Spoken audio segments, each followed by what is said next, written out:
ইমানদার কারা? যাদের কাছে সামনে আল্লাহর জিকির করা হয় তাদের অন্তরটা মহব্বতে কেঁপে ওঠে।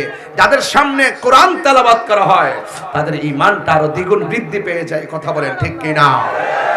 আমি যখন তেলাওয়াত করি আমি দেখি অনেক যুবকরা জোরে জোরে আল্লাহকে ডাক দেয়। আসলে তেলাওয়াত অনেক মজা। কথা বলেন ঠিক কিনা? কোরআন এমন এক জিনিস, কোরআন দেখেন একটা সঙ্গীত পড়েন, বারবার পড়েন, বলে যে একটু পাল্টায় পাল্টায় পড়েন।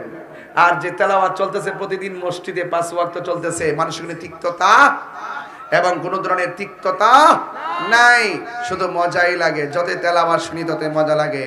আল্লাহু আকবার,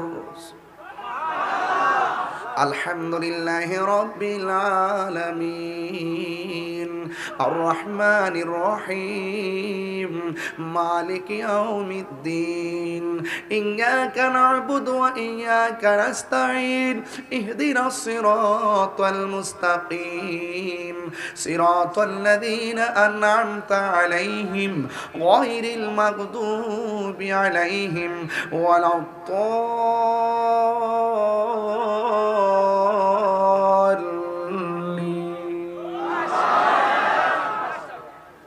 শান্তি লাগছে না?